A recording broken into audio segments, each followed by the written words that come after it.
Hello and welcome to this year's Being Human Festival event, Gaslight Domestic Abuse Through the Lens. We are now in the second week of the Being Human Festival, which started on the 12th of November and finishes on the 22nd. Being Human is the only UK national festival of the humanities. It is run by the School of Advanced Studies of the University of London in partnership with the Arts and Humanities Research Council and the British Academy. Events are mostly online this year. Check out the full programme at the Being Human Festival website and the @BeingHumanFest Twitter, Facebook and Instagram accounts and the hashtag BeingHuman2020. Please help us keep the festival free by taking a moment to fill in the after event survey, which will be emailed to your Eventbrite booking email.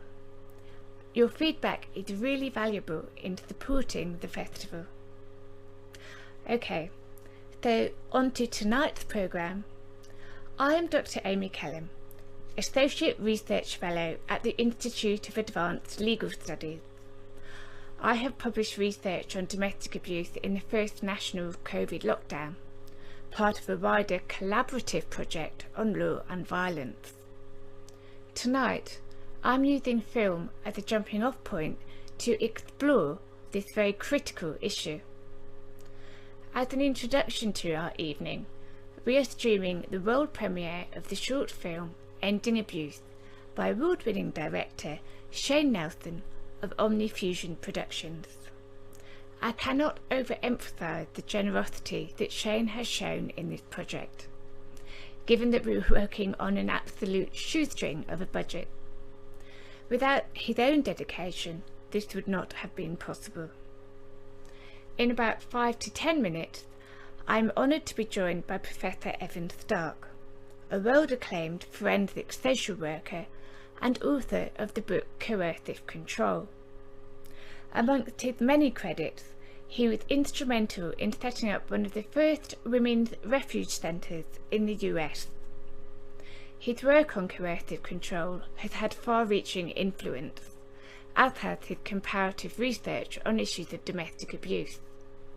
Here in the UK, this influence can notably be seen in the UK's adoption of the offence of controlling or coercive behaviour in Section 76 of the Serious Crime Act of 2015. Coercive control remains a pressing issue. Research shows that it is a better predictor of victim fatality than a single recorded incident of physical violence. Currently here in the UK, the Domestic Abuse Bill is awaiting its second hearing before the House of Lords. A bill that will, for the first time, make a statutory definition of domestic abuse. Tonight we'll be looking at coercive control through the lens of the classic 1944 movie Gaslight. After our talk, at 8 p.m, we will be screening the film. Is it still relevant today? I hope that you will watch along with us and share your thoughts. There is a live chat feature to exchange comments, which I will be joining after the talk. Evan Stark has kindly agreed to answer questions about the movie, so please feel free to add those to the live chat as you watch the film. Those questions will be answered and added to the archived version of this live event. Thank you for listening. Now we'll move on to the premiere of the short film Ending Abuse.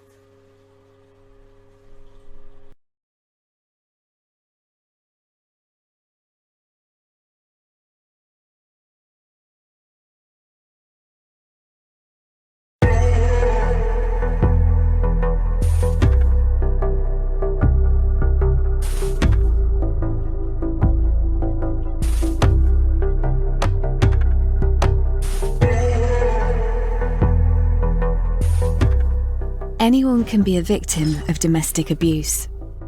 It is estimated that 2 out of every 25 women will have experienced domestic abuse in the past year, and 1 out of every 25 men. Most victims do not tell anyone about their abuse, and 80% of domestic abuse survivors never even contact the police.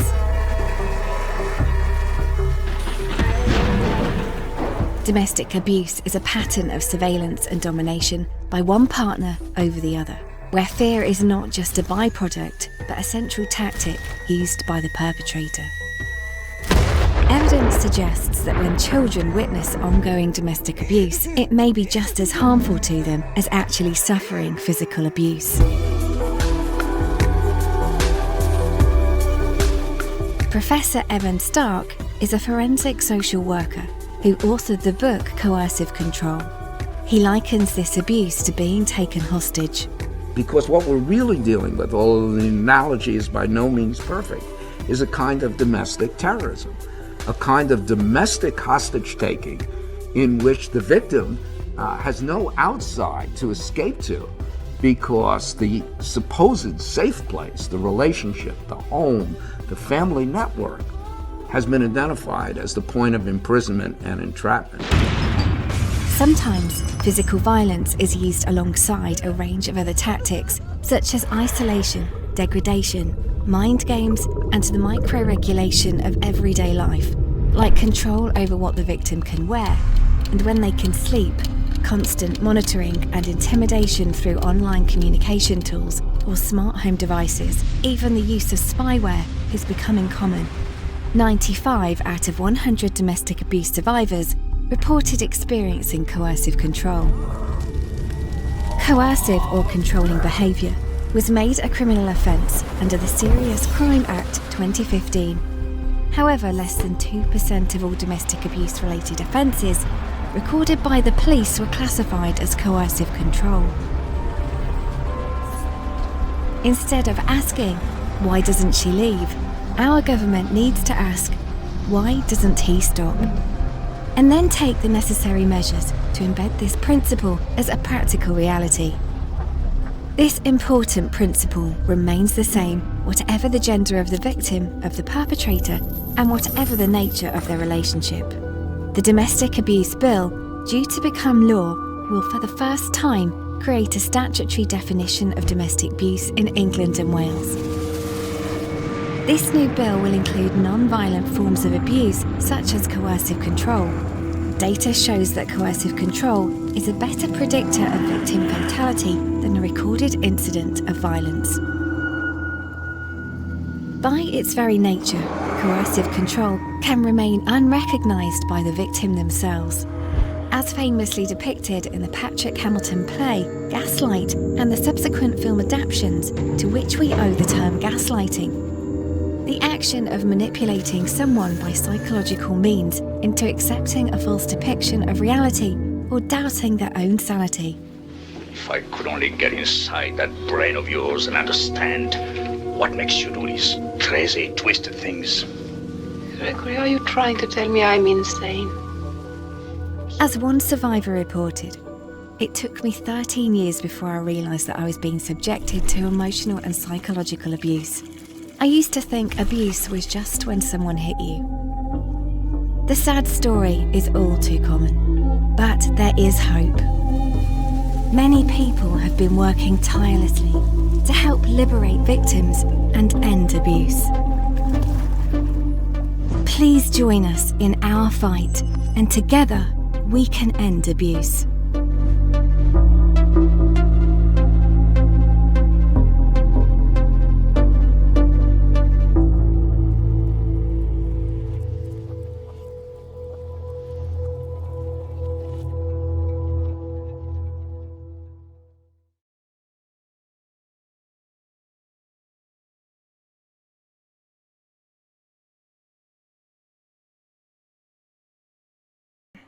Thank you for being here tonight with us, Evan.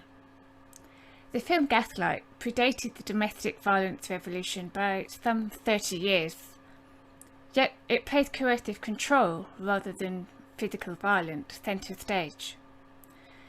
It gave us the term gaslighting, a term now widespread in popular culture and used to describe psychological manipulation. What relevance do you think the film has for us today? And do you think it captures the reality of coercive control? Let me say what you should look for in the film. I mean, the film gets it amazingly right much of the way. Of course, most batterers are not Charles Boyer.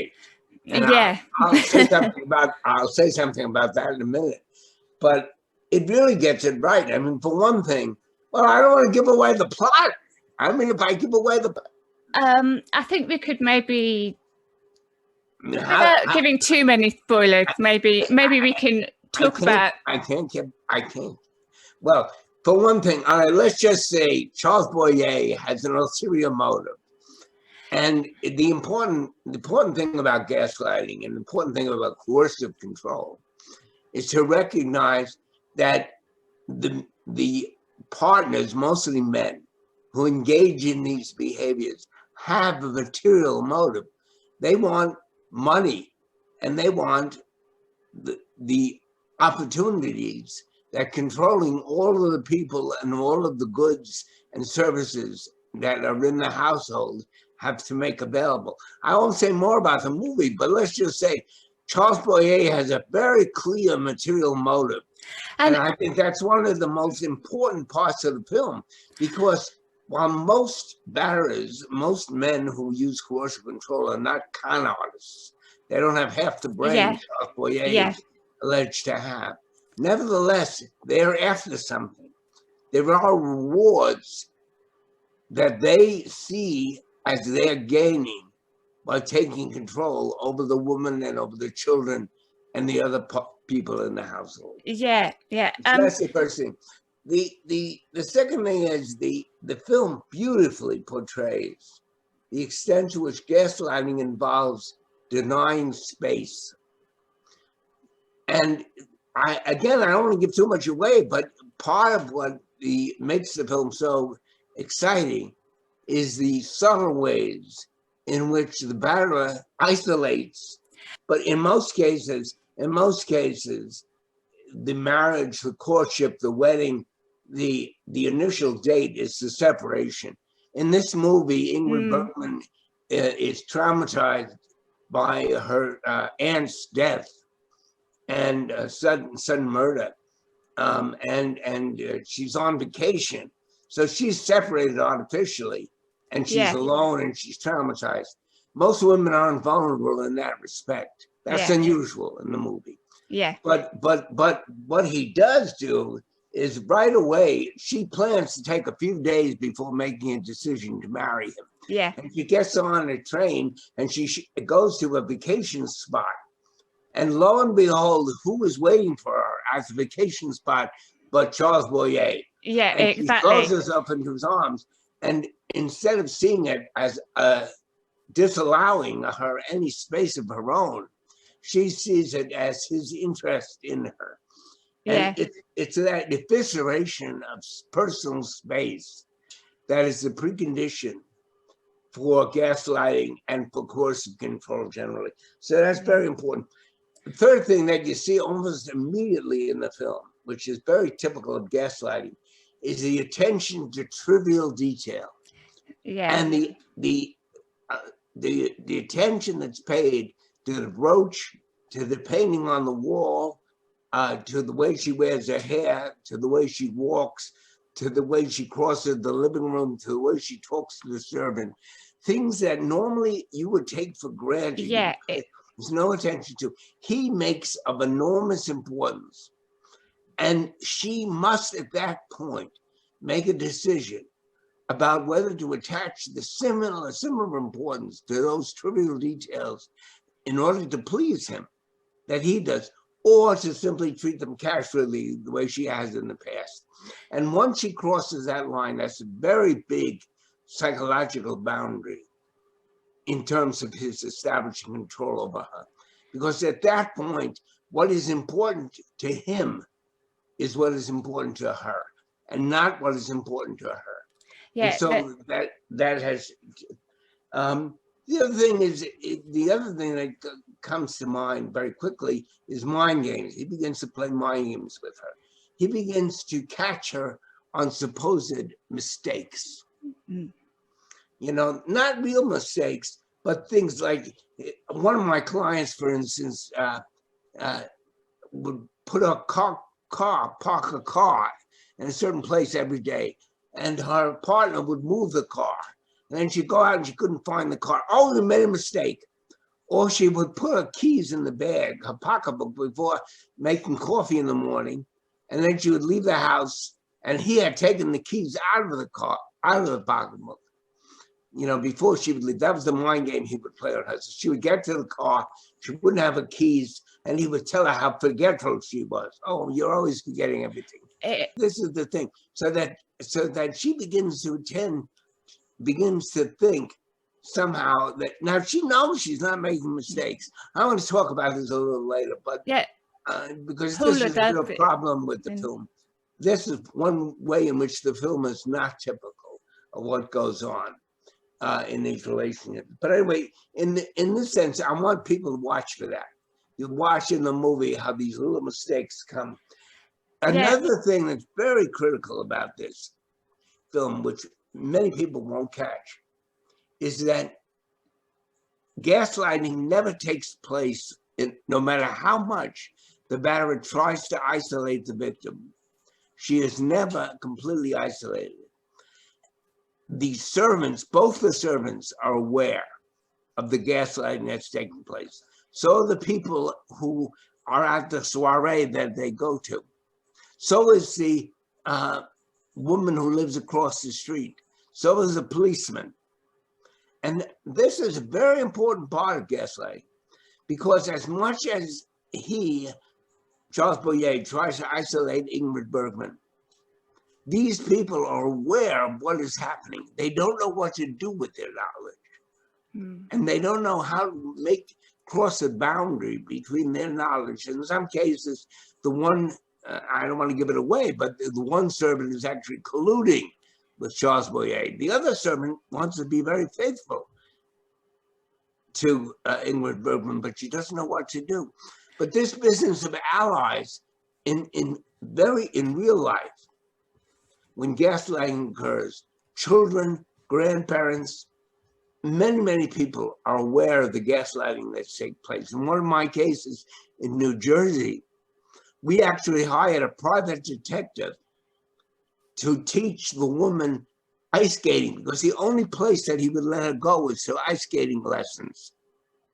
So we had a private detective become the ice skating instructor so he could get messages to her from her parents that, you know, they were still in love with her and they still would help her if she needed it.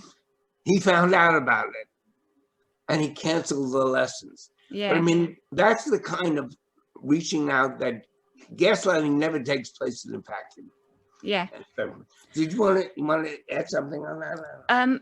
Well, I was interested to see how in the film you see her trying to weigh up the consequences of denying him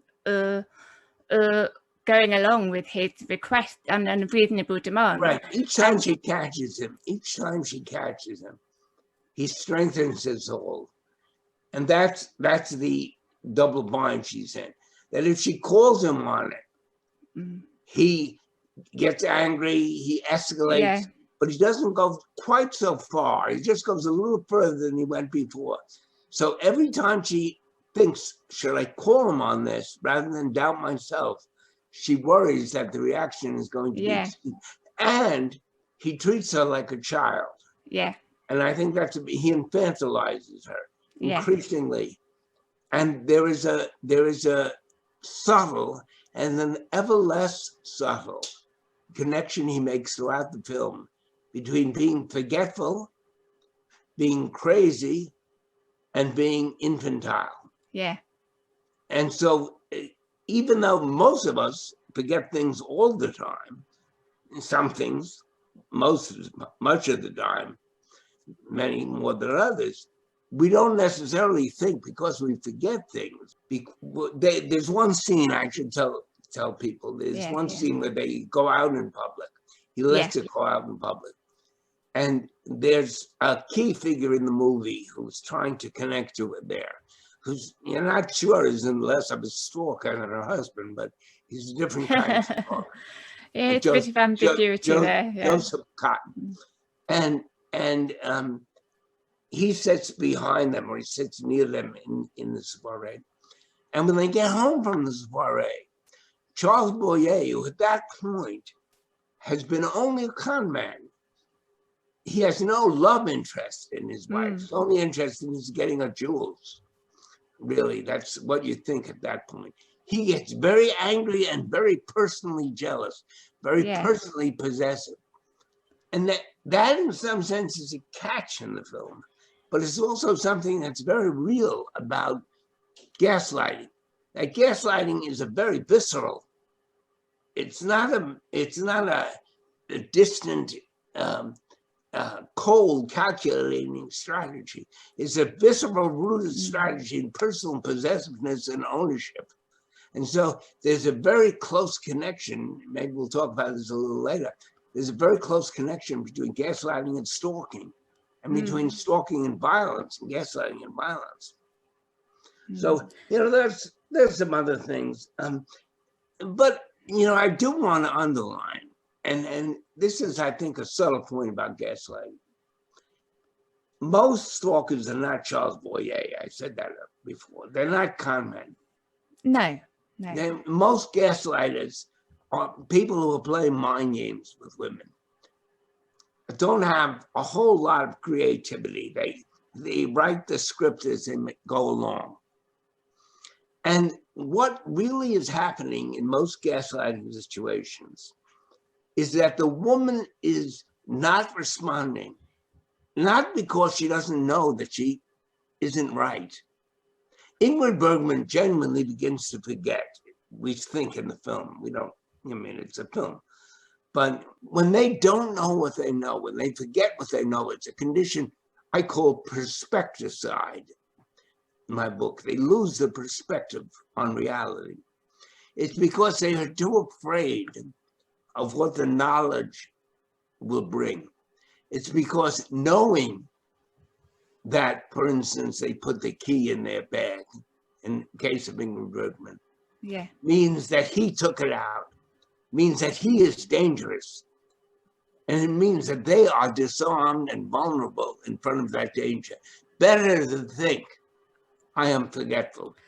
Yeah. I had a client who had a PhD in economics from MIT, who had forgotten to tell time, how to tell time. She was so frightened by the mind games that her husband was playing on her that she had chosen not to know how to play time, you see. Yeah. So what I'm getting at is behind the gaslight games in coercive control is a terrifying situation. Women become stupid to their own self. It's not that they are forgetful or they're mentally ill or they're tricked by some deceptive, Svengali. These guys are not Svengalis. They're truck drivers and policemen and merchants and lawyers and doctors and whatever. But what it is that they are frightening. And so the woman prefers to choose not to know what she knows. Yeah. That's that in the Sally Challen case. Yeah. In the Sally Challen case, there was some very good examples where he would throw in her face tickets from the racetrack that he'd gone to. Evidence that she knew from his cell phone and other things showed that he was with other women. And he would lie to her face. No, they're not there. Those aren't tickets from the racetrack. No, I had them lying around the office. Or those weren't flowers I sent to so-and-so. The cable wasn't there. So that Sally was tracking him on her computer. She was tracking him on her cell phone. She was so unsure of her own reality, but more importantly, so afraid of what the reality would be. So that when she struck him with the 28 times with the hammer in the head, what she was killing was not this little guy that was her husband. What she was killing was that incredible fear, that Golgotha that he had created of himself, that made it impossible for her to see the simple truths of what he was, that he was a gigolo and he was a liar, and that was all he was. Yeah, I think when people watch the film after, they will see this accumulation of, as you've just described, and how that leads up to this situation. Yeah, I mean, most women who see the film, I mean, in a situation like that, they're going to hope their husband was a charming and good-looking Charles Boyer. Yeah, but there are moments when there's subtle shifts when you see, I think the direction, although it was a premeditated crime, there are these subtle moments where he, you can see he takes pleasure in what he's doing, Right. and the moment, I think, when she steps outside the door to go for a walk, and she looks very happy about it. I'm going to go for a walk. This is me. And then she starts thinking, hang on, what would the consequences be? And the maid comes out and she goes back inside. She doesn't go for her walk. And that's voluntary, What I'm trying to say, Amy, is that whereas in the film, the emphasis is on her self-doubt. They also show her fear. Yeah. But one of the best scene in the film, I'm spoiling it again, but for me, the best scene in the film is the last. Yeah, I don't want to give that away. That's all right. Yeah, well, yeah. I'll only say that in that film, she has learned her lesson too well. That was my Sally Challen moment in the film. Because at that point, he wants her to set him free, and she makes a decision. I'll let the audience see what decision she makes. Yeah. But she has a knife. Yeah. And we won't say what she does with the knife. But it is at that point that she faces the idea that she now can be herself, know what she knows, without having to be stupid.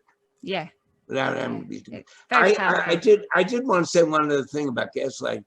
It in Coercive Control, gaslighting falls on a continuum with a whole set of games that men play, where it's funny to them. They think it's funny, like driving too fast and scaring, jumping out of the closet. One husband, for example, his wife had been raped by an uncle when she was a teenager who hid in the closet. And so when he wanted to be funny, she would come home from work, he would jump out of the closet, surprise her, surprise! And she would be terrified.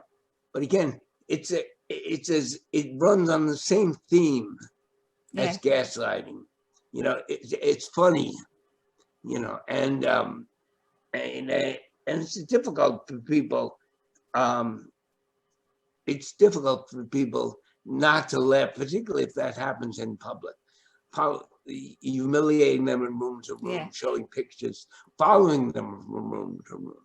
That's another mind game that many men play. But anyway, we can move on. Yeah.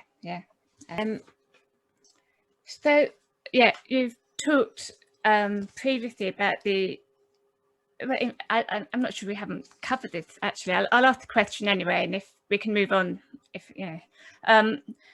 but you have talked about the insidious nature of coercive control in the Tip-Crosby space, social space, and that's something that we can see in the movie when she, as we already talked about, when she went to this music event and she was shamed, humiliated publicly. But whilst we've covered that aspect, maybe we could. You said that people around were aware of what was going on, but didn't know how to respond, and yet these events are very subtle. They could just be nothing. I mean, how do other people make that call? No, see, that's I think that's a misconception. I think one of the things that we've learned about coercive control, look, for years we talked about domestic violence as occurring behind closed doors. Yeah. Well, some of it does occur behind closed doors, but as that film shows, it doesn't only occur behind closed doors. Yeah. The one thing that we've learned, and this domestic abuse bill, which we'll talk about momentarily, hopefully, is a recognition of that, is that domestic violence, for one thing, is long lasting. 5 to 7 years on average. So it can't only occur behind closed doors. The other thing is that, and maybe we'll have some time to talk about technology and coercive control. It crosses social space, not just in the sense that the people go to school and they go to work and they go to parties, but also the technology of coercive control is such today that it can be with you, he can be with you almost anywhere without being physically present. Mm. The other thing about the indication that it crosses social space is that the women and children who are at highest risk from coercive control are single, separated, and divorced, not married women. Yeah. In other words, most men who are abusing and stalking and coercive controlling women and children are not physically living with them. So it's not behind closed doors. Now, and then you have to realize that most of the time, most women, and COVID has changed some of this, but not fundamentally and only temporarily, are at school, they're in the marketplace, they're shopping, they're walking in the street, they're in the park, they're at work, they're at their hairdressers, they're in social space. And so people are seeing them, and they're seeing them not just in relationship to their dress, their clothes, and their hair, but they're seeing them in relationship to their technology. They're seeing them in relationship to talking to others. They're seeing how their weight has changed. Women and men and children see tremendous differences in their companions as they interact with them in all sorts of settings. So it's a situation of the kind of knowledge we have of one another and the kind of observations we have. When they walk into that soiree in the film, everyone is aware of something going on. Yeah. The man who sits behind them is aware. Yeah. The policeman on the beat is aware. The old woman who visited her and met her on the train is aware 2 seconds after she meets her that something is going on. So the problem is not that they are not aware. The problem is what part of that awareness is knowledge of coercive control and can be used. And one of the wonderful things about the new law, and I don't want to talk about this at any great length, is that we're learning that things that we didn't before think of as evidence. I'll give you one example. Yeah. In Liverpool, I was greeted at the train station by a marching band, and we marched to a large cafeteria in which there were about 150, 200 police and about 350, 400 women's advocates, and we were having coercive control day. And we were celebrating a case, a conviction of based on a rape of a 55-year-old woman, a working class woman. I won't say too much because I don't want to reveal the details of the case, but the only piece, she had been sexually assaulted in a motel. The only word that she had been sexually assaulted was hers. The guy said he never did it. The guy said he took her to the hotel. She went to the hotel voluntarily. There was no physical evidence at the scene that the police could determine showed that there'd been sexual assaults had taken place. They knew some form of sex had taken place and not necessarily the nature of it. The only compelling evidence they were able to retrieve was tissue paper on which the woman had scrawled in lipstick, he had assaulted me. He was assaulting me. He was assaulting me. Something to that effect. Never in the past in a police investigation would that woman's word in lipstick have meant anything. But the thing about the coercive control law, because it's based on the idea of women's experience of abuse, what is offensive to women? What is a violation of their liberties?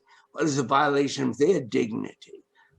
You see, women's voices are being brought into the courtroom as evidence in these cases. The guy got 2.5 years in prison, where he wouldn't have gotten 2 months in prison, based on the validated scrawled lipstick evidence that this woman provided, which was brought into evidence by police needing to have a new kind of evidence, new kind of knowledge.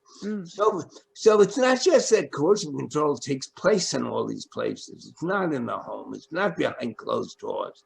And while there may not be physical evidence of abuse, there's going to be mental scars, there's going to be stuttering, there's going to be crying, there's going to be hesitation, there's going to be little hints, there's going to be talking, it's going to be diaries. There's going to be telephone calls, there's going to be email, there's going to be all kinds of evidence trails left over these 3, 4, 5 years during which this should take place. Yeah. And that's the kind of thing that women's advocates, police, and the public are going to begin to pull together, as will filmmakers, to put together a new kind of picture of the composite harms that this coercive control represents. Yeah, and I think the point about the evidence is how we take that and put it into the courtroom.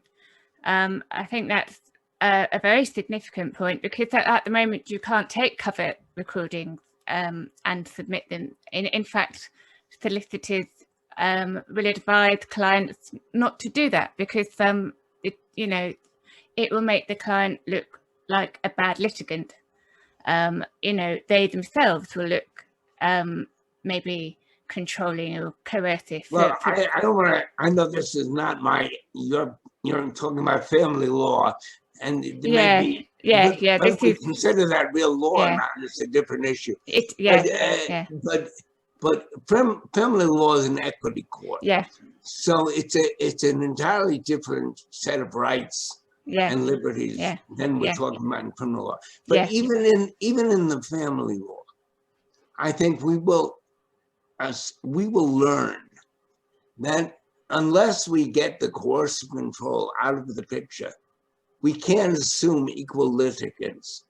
So when domestic violence is raised as an issue, or coercive control is raised as an issue in a family case, and we were talking about this this morning, but a family case, unless that issue is resolved, we should not even begin to get to the case in chief. Because whether a recording is made as a malicious way to gain advantage in a custody case, or whether it's made as a defensive maneuver to maintain your liberty and your dignity and your capacity to voice your own needs in a situation of intense constraint, is a matter of some importance to the welfare of their children. And the idea that an equity principle will somehow exclude that kind of evidence is repulsive. Yeah, I think so. Evan, your work was instrumental to the introduction of coercive and controlling behaviour becoming a criminal offence under the Serious Crime Act of 2015. The Domestic Abuse Bill currently before the House of Lords now creates a statutory definition of domestic abuse that includes coercive control. What observations do you have on this forthcoming bill? Well, the new law is a huge step forward. There's no question about that. Yeah. For one thing, it took what Theresa May had in the definition in the Home Office, and it put much more of it into the actual law. So it includes economic abuse. It extends to ex-partners now, which is very important. Yeah. Like I told you, Yeah. majority of abuse takes place against ex-partners and separated individuals, single individuals. So it's a shout out to the Campaign on Domestic Abuse, because they've been fighting for a long time to get that faulty definition, which was limited to connected persons in the original law, get that thrown out. Yeah. So that's terrific. I think it extends to children, but, and I think this is the big but, it does not create a crime like there is in Scotland, bespoke offense of coercive control. It does not, and so that it's a long way from doing that. And definitely that's the next step, because we now have this tremendous divide between the definition of criminal conduct and the statutory offense, which the police can arrest someone and charge someone with. Yeah. Which is still limited to coercive control, which is, I mean, to F-76, which is a very limited offense. Let me just let me remind you. I've lost you here, but can you still see me? Yeah. Yeah. Okay, I've lost you. Oh, there you are. But let's just remind everyone that in Scotland, there's a bespoke offense. We call it a bespoke offense because it includes every single element of the offense. It includes rape, sexual assault, even though rape is specified elsewhere as a crime. When it occurs in the context of coercive control, it's unique. Harassment, child abuse, even though child abuse is a criminal offense elsewhere in the statutes in Scotland, when it occurs in the context of coercive control, it's different. So it's a bespoke offense in the sense that it's designed specifically to speak about how gaslight, for example, gaslighting occurs, how psychological abuse occurs, how stalking occurs, when it is directed against partners, and it is more severe, more likely to result in a fatality than when it occurs against strangers, for example. Yeah. So it's a bespoke offense. Plus, Scotland has also, in addition to implementing a bespoke offense, provided an intensive judicial training process through its judicial structures, taking 2 years to prepare the judiciary for implementing this new offense. Led by the Chief Procurator Fiscal in Scotland, the prosecution in Scotland, domestic violence prosecution, has focused heavily on implementing these new laws. What the new law does do, it's not perfect. It puts the country on notice, and I think this is really important, that there is a stark, contradiction between reality that's experienced by thousands of women and children and millions of victims in this country, and what is right now being defined as a criminal offense and prosecuted, and for which we're punishing people, some people. And I think that contradiction will have to be closed. We have, on the one hand, a statute saying this is the offense. It's an offense against the liberty, it's an offense against dignity, it's an offense that involves taking money, it's an offense against the abridgment of the most fundamental rights of people to their self-direction. And this is the crime, S-76, that we're punishing people for and arresting people for. Scotland has a maximum sentence of 14 years in prison. One of the most serious crimes you can commit, coercive control. And other countries are following suit. England is going to have to figure out, and Wales is going to have to figure out. Cross the divide. Yeah, So, but at least now they're taking the step of putting it into statute, and that's a tremendous step forward. Yeah, and the amendment to the family court allowing special measures for victims. They're the case I'm fond of quoting about a judge who refused a victim the right to give evidence separately from her abuser on the basis that it would disrupt the feng shui of his courtroom.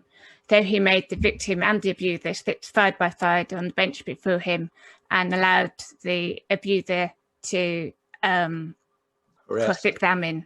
Yeah.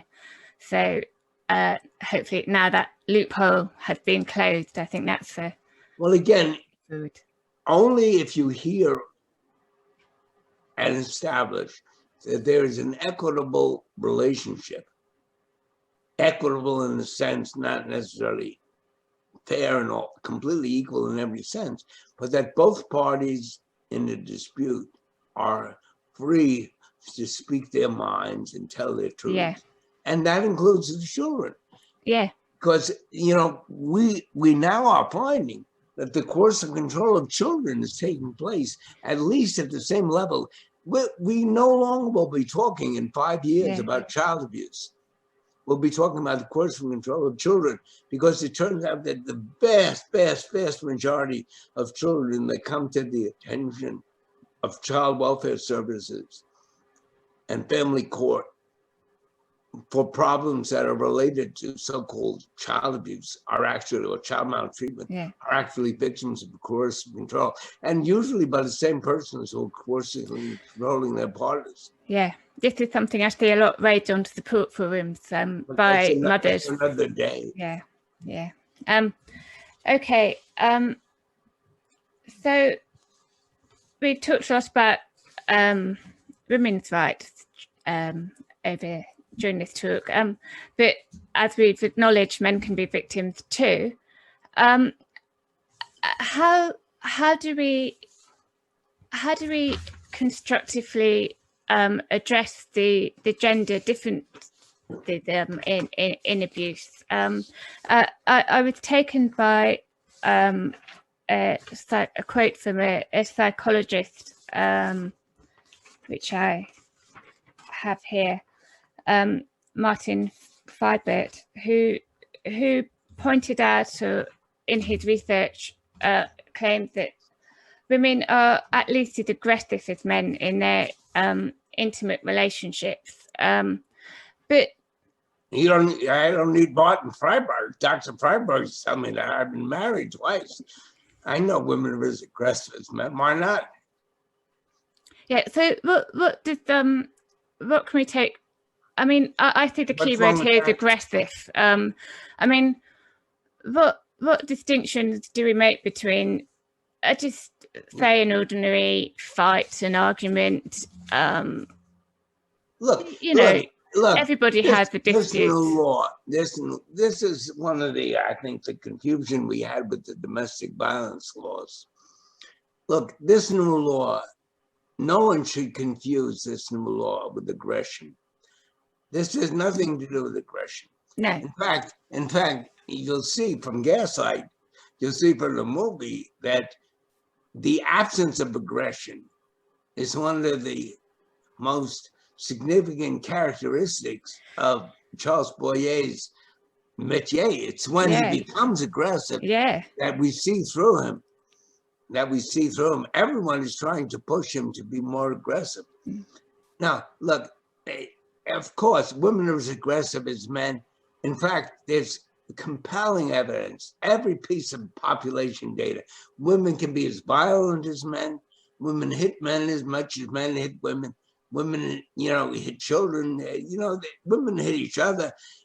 Everybody hits everybody. Yeah. This is not about hitting. This is about fundamental rights and liberties by which we're constitutionally endowed as citizens. Our right to our own money, our right to our own voice, our right to our physical integrity. Now, hitting is not the same thing as subjecting someone to tyranny of physical abuse over a significant period of time. And if women do that to men, they should be punished in the same way as men.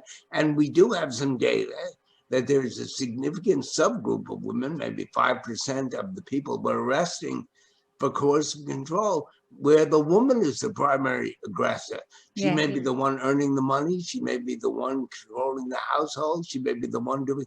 The other thing is that in stalking, men report higher fear than women who are stalked. The only thing is they're being stalked for the most part by other men.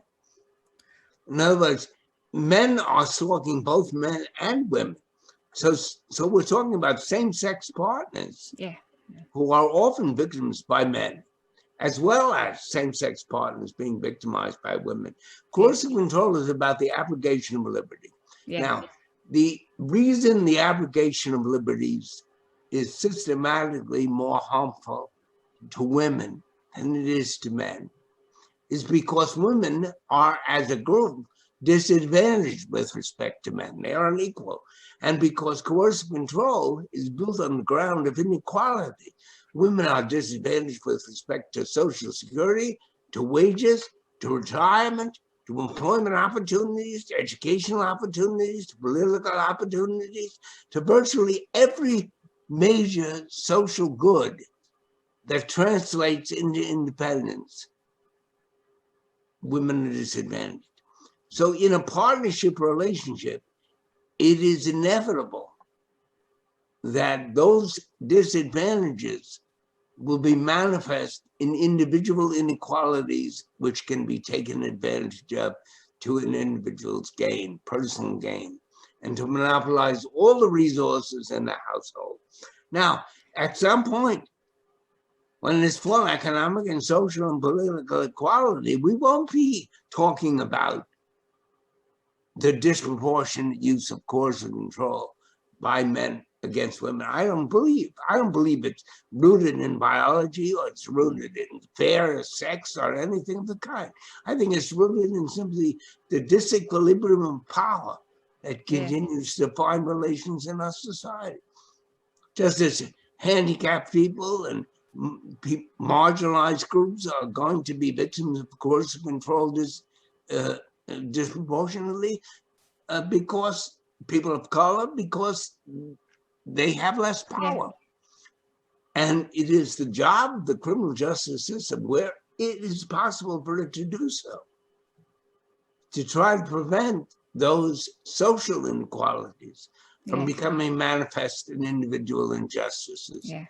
And that's why when we get together now in a stadium like Liverpool or in Birmingham, we have women's groups and mass and police meeting in the same stadium celebrating justice policing. Now, you can exaggerate the extent to which this is possible. And in the present crisis, COVID crisis, let alone the austerity and the cutbacks to policing. But this law is not just for women. It's also for police. Because police for years have been going into homes week after week after week after week, seeing the same families, having no tools in their toolbox with which to really bring justice through the door. I was in Ireland the day before meeting with the chief of the Irish police, the day before they introduced their new coercive control crime. And the chief of detectives, I wasn't talking very much, and the chief at another hospital, the chief of detectives stood up and said, "Dr. Stark, what should I tell my officer when he's going through the door? Let that guy run down the street with the television set, go respond to the domestic." And the woman who was the deputy chief of all police in the Irish Republic, she pointed to him. She said, "I'll tell you what you're telling me, young fella. You tell him I'm bringing liberty through the door." In other words, this is something police have wanted to do for a long time. to be able to come in with a tool, the coercive control law, that says, I'm going to package all of the things you've been doing for all of those Friday and Saturday nights we've been picking up for the last 5 years. And I'm going to give you a sentence that's equivalent to the injustice that you've wreaked on this community. And we're going to set the family members here free to do whatever they want to do with their lives. Yeah, yeah.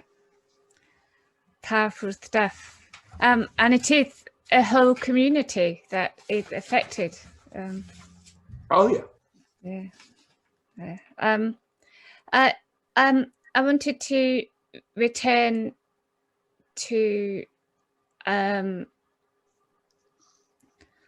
actually I backtracked because we said we'd talk a bit about COVID. I'll mention those two questions. It's well known that domestic violence has risen sharply during the COVID-19 pandemic, and in fact male victims have come forward increasingly during the pandemic. I think which it's hypothesized because they're not at work. So, you know, normally they'd retreat to the workspace. But is this rise in violence, was it inevitable in the pandemic? And what perspective is afforded by coercive control?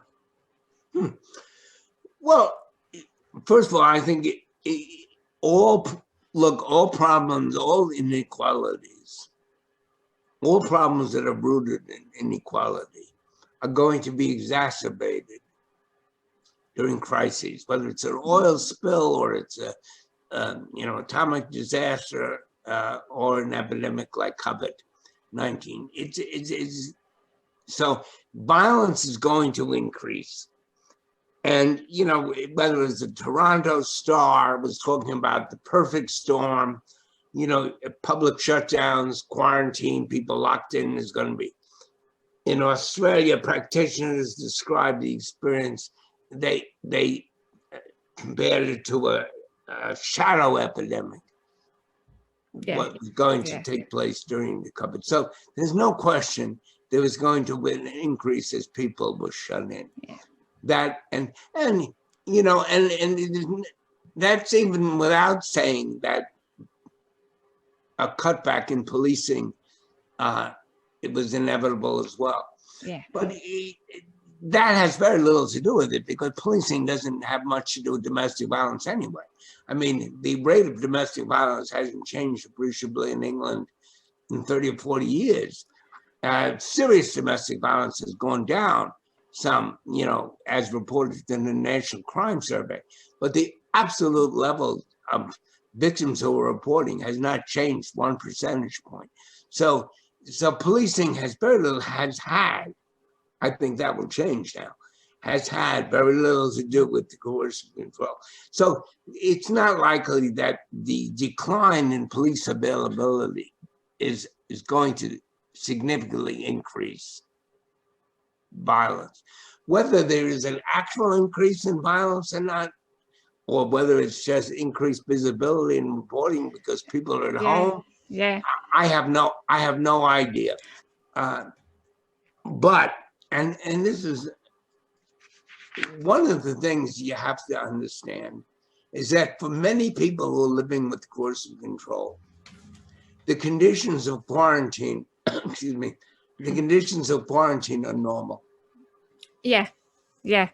I think that is a point that is slightly missed in the debate about lockdown. Being shut in is nothing new for a victim of coercive control. Surviving as a shut-in, because many victims, as you saw in Gaslight, many victims, I mean, is Ingrid Bergman living in quarantine or is she living in Gaslight? I mean, it's hard to tell. Yeah. Many victims of coercive control. This is the way in which women who are living with coercive control live all the time. So these survival skills, which many of the women who we work with have developed, are coming in extraordinarily handy in surviving COVID. Very important things we should take away from this epidemic is what we can learn from people who have survived already. Yeah. And we need to bring in the voices of people who have these indigenous skills of making do with scarcity.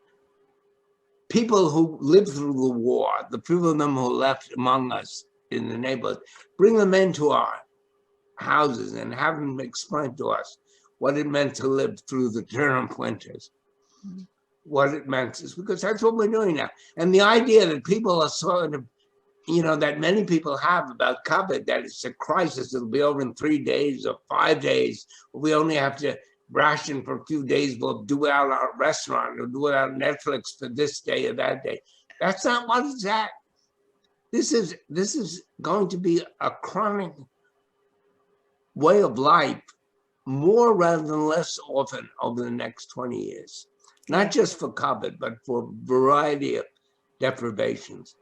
So we're going to have a new kind of respect for people who have the skills of survival.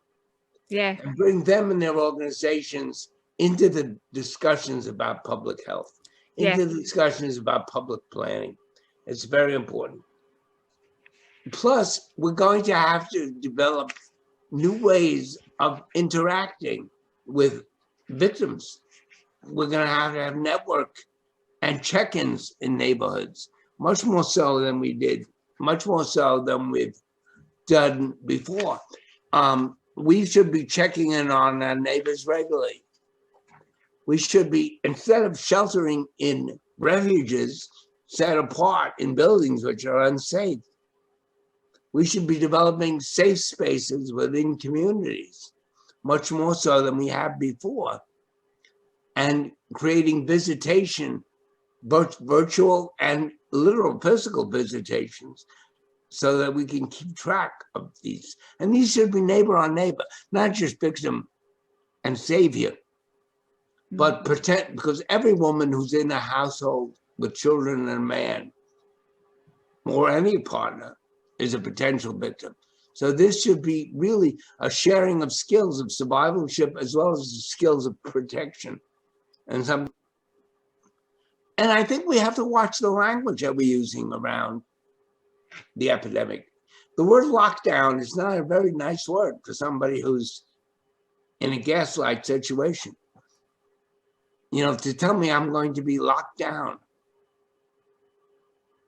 We need to think a language of aspiration, not just language of, self-sacrifice and retribution. Social distance is something that women like. Most women in coercive control situations would like nothing more than to be socially distant from the men they're living with. They're much too close now. So let's develop a vocabulary of social distance which is affirmative and affirms the right of people to respect each other's not just physical distance, but emotional clarity and independence, and make that part of education so that we remain socially distant. Yeah. Socially distant should not be a bad word. It should connote a level of respect for difference, a level of respect for authority of the other. Yeah. Right? Yeah. So in other words, I'm suggesting that we take some of the language of the epidemic, the negative language of the coronavirus, and turn it against itself. Yeah. As well as some of the habits of being alone and some of the habits of not having to stuff ourselves in pubs, as soon as we get home from work, the habits of aloneness, cultivating those habits. And I think partially it's not a bad idea that we look to those who have unfortunately had to cultivate those habits from no choice of their own, the victims of coercive control, as models of people who can do that. Yeah. Just to finish up, if Gaslight was remade today, it would undoubtedly include manipulation of things like smart home devices, tech abuse, other means of control than was possible in those analog days. Do you have any particular cases that illustrate this type of problem? Well, I want to underline, I hope I made the point clear about gaslight. I just want to make, if one point you carry away from that today is that the thing about gaslight is deception. I mean, the film, if it were made today, the emphasis would shift from deception to fear. Yeah. In other words, you can way over exaggerate. And to an individual woman, look, I don't mean to trivialize this. Any victim who's living in here may think her abuser is incredibly all-knowing, particularly in Australia, and more and more elsewhere as well. We are using technologies now to build networks of resistance. We also can monitor these guys. We can follow them. We can put on tracking devices. Police have body cameras. There are all kinds of devices that we are using now technologically, and we have cyber technologies that are very effective. So, and in Scotland, they're using we had a case in Cambridge where a guy moved 3 times in 2 years and into 3 different police department districts. And it took all kinds of technology to track this guy down.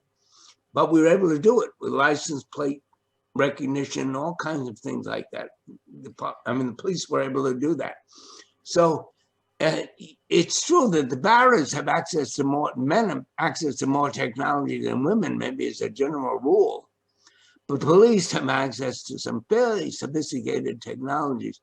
And more importantly, women's networks are beginning to use networking technology as ways of reaching out across social space. This is the bit I wanted to home in on. It's how we can integrate different services, health services, community services, and access people in rural locations, in anywhere, but in a safe way. So